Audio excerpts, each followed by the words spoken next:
Hi friends, welcome back to my channel. ಎಲ್ರಿಗೂ ಕೂಡ ಇವಾಗ ಒಂದು ತಲೆನೋವು ಸ್ಟಾರ್ಟ್ ಆಗಿಬಿಟ್ಟಿದೆ. ಯುವನಿಧಿ ಕಂಟಿನ್ಯೂ ಆಗುತ್ತಾ ಅಥವಾ ಸ್ಟಾಪ್ ಆಗುತ್ತಾ? ಯಾಕಂತ ಹೇಳಿದ್ರೆ ಸೆಲ್ಫ್ ಡಿಕ್ಲರೇಷನ್ ಆಪ್ಷನ್ನ ತೆಗೆದುಬಿಟ್ಟಿದ್ದಾರೆ. ವೆಬ್ಸೈಟಲ್ಲಿ ಸೆಲ್ಫ್ ಡಿಕ್ಲರೇಷನ್ ಕೂಡ ಬರ್ತಾ ಇಲ್ಲ. ಇಲ್ಲಿ ನೋಡಿದ್ರೆ ಈ ಮತ್ತೊಂದು ಕಡೆ 3-4 ತಿಂಗಳಿಂದ ಅಮೌಂಟ್ ಕೂಡ ಹಾಕಿಲ್ಲ.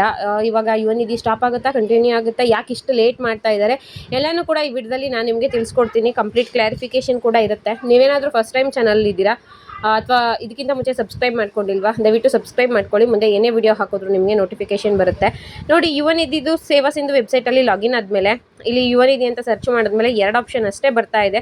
ಒಂದು ಯುವನಿಧಿಗೆ ಅಪ್ಲಿಕೇಶನ್ ಹಾಕೋದು, ಮತ್ತೊಂದು ಯುವನಿಧಿ ಸ್ಟೇಟಸ್ ಚೆಕ್ ಮಾಡ್ಕೊಳ್ಳೋದು, ಮತ್ತು ಡಿಕ್ಲರೇಷನ್ ಆಪ್ಷನ್ ತೋರಿಸ್ತಾ ಇಲ್ಲ. ಪ್ರತಿ ಸಲ ಯುವನಿಧಿ ಅಂತ ಸರ್ಚ್ ಮಾಡಿದ್ರೆ 3 ಆಪ್ಷನ್ ಬರ್ತಾ ಇತ್ತು, ಬಟ್ ಈಗ ಅದು ತೋರಿಸ್ತಾ ಇಲ್ಲ. ಮುಖ್ಯವಾಗಿರೋದೇ ಸೆಲ್ಫ್ ಡಿಕ್ಲರೇಷನ್. ಯಾಕಂದರೆ ಪ್ರತಿ ತಿಂಗಳು ಸೆಲ್ಫ್ ಡಿಕ್ಲರೇಷನ್ ಕೊಟ್ಟರೆ ಮಾತ್ರ ನೆಕ್ಸ್ಟ್ ಮಂತ್ ಅಮೌಂಟ್ ಬರುತ್ತೆ, ಇಲ್ಲ ಅಂದರೆ ಬರೋದಿಲ್ಲ. ಇದು ಹೊಸದಾಗಿ ಅಪ್ಲಿಕೇಶನ್ ಹಾಕೋರಿಗೆ ಒಂದು ಪಾಯಿಂಟ್ ಹೇಳ್ತಾ ಇದ್ದೀನಿ. ಸೇವಾ ಸಿಂಧುಲಿ ಅಥವಾ ಯಾರೇ ಯುವನಿಧಿ ಅಪ್ಲಿಕೇಶನ್ ಹಾಕಿರಲಿ, ಪ್ರತಿ ತಿಂಗಳು ಸೆಲ್ಫ್ ಡಿಕ್ಲರೇಷನ್ ಕೊಡೋದು ಕಂಪಲ್ಸರಿ. 1ನೇ ತಾರೀಕಿಂದ 25ನೇ ತಾರೀಕುವರೆಗೂ ಕೂಡ ನಿಮಗೆ ಸೆಲ್ಫ್ ಡಿಕ್ಲರೇಷನ್ ಕೊಡೋದಕ್ಕೆ ಅವಕಾಶ ಇರುತ್ತೆ. ಸೆಲ್ಫ್ ಡಿಕ್ಲರೇಷನ್ ಏನಪ್ಪ ಅಂತ ಹೇಳಿದ್ರೆ, ನಾನು ಎಲ್ಲೂ ಕೂಡ ಹೈಯರ್ ಎಜುಕೇಷನ್ ಮಾಡ್ತಾ ಇಲ್ಲ, ಹಾಗೆ ಯಾವುದೇ ರೀತಿಯ ಸ್ವಂತ ಉದ್ಯೋಗ ಆಗಿರಬಹುದು, ಬೇರೆ ಕಡೆ ಕೆಲಸ ಆಗಿದ್ದರೂ ಮಾಡ್ತಾ ಇಲ್ಲ, ನನಗೆ ESI PF ಬರ್ತಿಲ್ಲ ಅಂತ. ಇದೇ ತುಂಬ ಇಂಪಾರ್ಟೆಂಟು. ಸೊ ಈ ವೆಬ್ಸೈಟಲ್ಲಿ ಈ ಆಪ್ಷನ್ನೇ ತೆಗೆದುಬಿಟ್ಟಿದ್ದಾರೆ, ಸೆಲ್ಫ್ ಡಿಕ್ಲರೇಷನು. ಇವತ್ತು ಮೇ 1ನೇ ತಾರೀಕು. ಸುಮಾರು ಜನ ಸ್ಟಾರ್ಟಿಂಗಲ್ಲೇ ಡಿಕ್ಲರೇಷನ್ನ ಕೊಡ್ತಿದ್ರು. ಇವಾಗಲೂ ಕೂಡ ಸೆಲ್ಫ್ ಡಿಕ್ಲರೇಷನ್ ಆಪ್ಷನ್ ತೋರಿಸ್ತಾ ಇರಲಿಲ್ಲ. ಬೆಳಗ್ಗೆ ನಾನು ಚೆಕ್ ಮಾಡಿದಾಗ ಸೆಲ್ಫ್ ಡಿಕ್ಲರೇಷನ್ ಆಪ್ಷನ್ ತೋರಿಸ್ತಾ ಇರಲಿಲ್ಲ. ಸೊ ಈಗ ಎಲ್ರಿಗೂ ಡೌಟ್ ಏನಪ್ಪ, ಕ್ಯಾನ್ಸಲ್ ಆಗುತ್ತಾ, ಕಂಟಿನ್ಯೂ ಆಗುತ್ತಾ ಅಂತ. ಖಂಡಿತವಾಗ್ಲೂ ಯಾವುದೇ ಕಾರಣಕ್ಕೂ ಯುವನಿಧಿ ಕ್ಯಾನ್ಸಲ್ ಆಗೋದಿಲ್ಲ. ನಿನ್ನೆ ಕೂಡ ನಾನು ಇದ್ರ ಬಗ್ಗೆ ಬೇರೆ ಆಫೀಸರ್ ಯಾರನ್ನೋ ಕಾಲ್ ಮಾಡಿ ಕೇಳಿದೆ, ಮೈಸೂರವ್ರಿಗೆ, ಯುವನಿಧಿ ಆಪ್ಷನ್ ತೋರಿಸ್ತಾ ಇಲ್ಲ ಅಂತ. ಅದ್ರ ಬಗ್ಗೆ ನೀವು ತಲೆ ಕೆಡಿಸ್ಕೊಬೇಡಿ. ನಿಮ್ಗೆ 1ನೇ ತಾರೀಕಿಂದ 25ನೇ ತಾರೀಕುವರೆಗೂ ಟೈಮ್ ಇರುತ್ತಲ್ವ, ಆ ಟೈಮಲ್ಲಿ ಡಿಕ್ಲರೇಷನ್ ಕೊಡಿ. ಒಂದು 5ನೇ ತಾರೀಕುವರೆಗೂ ವೆಯ್ಟ್ ಮಾಡಿ. ವೆಬ್ಸೈಟಲ್ಲಿ ಆಟೋಮೆಟಿಕಲಿ ಅಪ್ಡೇಟ್ ಆಗೇ ಆಗುತ್ತೆ. ಸ್ವಲ್ಪ ಏನೋ ಟೆಕ್ನಿಕಲ್ ಪ್ರಾಬ್ಲಮ್ಗಳಿಂದ ಅದನ್ನು ರಿಮೂವ್ ಆಗಿರುತ್ತೆ, ಮತ್ತು ಅಪ್ಡೇಟ್ ಮಾಡೇ ಮಾಡ್ತಾರೆ ಅಂತ ಹೇಳಿದರು. ಅಥವಾ ಅದರಲ್ಲಿ ಬೇರೆ ಚೇಂಜಸ್ ಏನಾದರೂ ತರ್ತಾರೆ ಡಿಕ್ಲರೇಷನ್ಗೆ, ನೆಕ್ಸ್ಟ್ ಅದನ್ನು ವೆಯ್ಟ್ ಮಾಡಿ ನೋಡಬೇಕು. ಸದ್ಯಕ್ಕೆ ಯುವನಿಧಿ ಅಂತೂ ಸ್ಟಾಪ್ ಆಗೋದಿಲ್ಲ.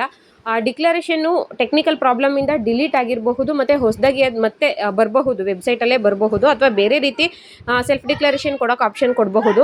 ಯಾವ ರೀತಿ ಕೊಡ್ತಾರೆ ಅನ್ನೋದು ಕಾದು ನೋಡಬೇಕಾಗುತ್ತೆ. ಸದ್ಯಕ್ಕೆ ನಿಮ್ಗೇನು ಡೌಟ್ ಇತ್ತು, ಯುವನಿಧಿ ಸೆಲ್ಫ್ ಡಿಕ್ಲರೇಷನ್ ತೋರಿಸ್ತಾ ಇಲ್ಲ, ಸೊ ಯುವನಿಧಿ ಕ್ಯಾನ್ಸಲ್ ಆಗುತ್ತೆ ಅನ್ನೋದು ಖಂಡಿತವಾಗ್ಲೂ ಸುಳ್ಳು. ಯಾರಾದರೂ ಆ ರೀತಿ ಹೇಳಿದ್ರೆ ನಂಬೋದಕ್ಕೆ ಹೋಗಬೇಡಿ. ಇನ್ನು ಪೇಮೆಂಟ್ ವಿಚಾರವಾಗಿ ಸುಮಾರು ಜನ ಕಮೆಂಟ್ ಮಾಡಿದ್ರಿ ಪ್ರೀವಿಯಸ್ ವಿಡಿಯೋದಲ್ಲಿ. ಕೆಲವರಿಗೆ ಜಾನ್ ಬಂದಿದೆ, ಕೆಲವರಿಗೆ ಡಿಸೆಂಬರ್ ಬಂದಿದೆ. ನನಗೆ ಡಿಸೆಂಬರ್ ಬಂದಿಲ್ಲ, ಜನವರಿ ಬಂದಿದೆ ಅಂತ ಕೂಡ ಕಮೆಂಟ್ ಮಾಡಿದ್ರಿ. ಸೊ ನಾನು ಆ ವಿಡಿಯೋದಲ್ಲೇ ಕ್ಲಾರಿಫಿಕೇಷನ್ ಕೊಟ್ಟಿದ್ದೀನಿ. ಈ ವಿಡಿಯೋದಲ್ಲಿ ಮತ್ತೆ ಏನು ಹೇಳೋಕ್ಕೆ ಹೋಗಲ್ಲ. ಮೇ 15ನೇ ತಾರೀಕುವರೆಗೂ ನಿಮಗೆ ಟೈಮ್ ಇದೆ ಯುವನಿಧಿ ಅಮೌಂಟ್ ಬರುತ್ತೆ ಅನ್ನೋದಕ್ಕೆ. ನನಗೆ ಅವಾಗಲೇ ಹೇಳಿರೋದವರು 15ನೇ ತಾರೀಕು ಒಳಗಡೆ ಬರುತ್ತೆ ಕಣಪ್ಪ ಅಂತ ಹೇಳಿದ್ದಾರೆ. ಎಕ್ಸಾಕ್ಟ್ ಡೇಟ್ ಯಾರೂ ಹೇಳಿಲ್ಲ. ಸೊ ಹಾಗಾಗಿ ನಾನು ನಾಳೆ ಬರುತ್ತೆ, ನಾಡಿದ್ದು ಬರುತ್ತೆ, ಅಥವಾ ಏಪ್ರಿಲ್ 30ನೇ ತಾರೀಕು ಬರುತ್ತೆ ಅಂತ ಕೂಡ ಕೆಲವು ಯೂಟ್ಯೂಬಲ್ಲಿ ನಾನು ನೋಡಿದೆ. ಅವ್ರಿಗೇನಾದ್ರು ಹೊಸ ಇನ್ಫಾರ್ಮೇಷನ್ ಸಿಕ್ಕಿದೆಯಾ ಅಂತ. ಬಟ್ 30ನೇ ತಾರೀಕು ಕಳೀತು, ಯಾರಿಗೂ ಕೂಡ ಅಮೌಂಟ್ ಹಾಕಿಲ್ಲ. ನಾನು ಕೊಟ್ಟಿರೋ ಇನ್ಫಾರ್ಮೇಷನು ಮೇ 15ನೇ ತಾರೀಕು ಒಳಗಡೆ ಬರುತ್ತೆ ಅಂತ. ಸೊ ಲೆಟ್ಸ್ ವೆಯ್ಟ್ ಯಾವಾಗ ಬರುತ್ತೆ ಅಂತ ನನಗೂ ಕೂಡ ಕ್ಯೂರಿಯಾಸಿಟಿ ಇದೆ. ಇನ್ನು ನಮ್ಮದು ಕೂಡ ತುಂಬ ಪೆಂಡಿಂಗ್ ಇದೆ. ಹೈಯರ್ ಎಜುಕೇಷನ್ ಮಾಡ್ತಾ ಇದ್ದೀರಲ್ವ, ಸೊ ಅವ್ರು ಏನು ಮಾಡಬೇಕು ಅನ್ನೋದನ್ನ ನಾನು ನೆಕ್ಸ್ಟ್ ವೀಡಿಯೋದಲ್ಲಿ ಹೇಳ್ತೀನಿ. ಇದಿಷ್ಟು ಇವತ್ತಿನ ಯುವನಿಧಿ ರಿಲೇಟೆಡ್ ವಿಡಿಯೋ ಆಗಿತ್ತು. ವಿಡಿಯೋ ಇಷ್ಟ ಆಗಿದ್ದರೆ ಲೈಕ್ ಮಾಡಿ, ಶೇರ್ ಮಾಡಿ, ಮಿಸ್ ಮಾಡಿದ್ರೆ ಸಬ್ಸ್ಕ್ರೈಬ್ ಮಾಡಿಕೊಂಡು ಸಪೋರ್ಟ್ ಮಾಡಿ. Thank you. ಬೇರೆ ಏನಾದರೂ ಡೌಟ್ ಇದ್ದರೆ ಕಮೆಂಟಲ್ಲಿ ತಿಳಿಸಿ, ನೆಕ್ಸ್ಟ್ ವಿಡಿಯೋ ಮಾಡ್ತೀನಿ.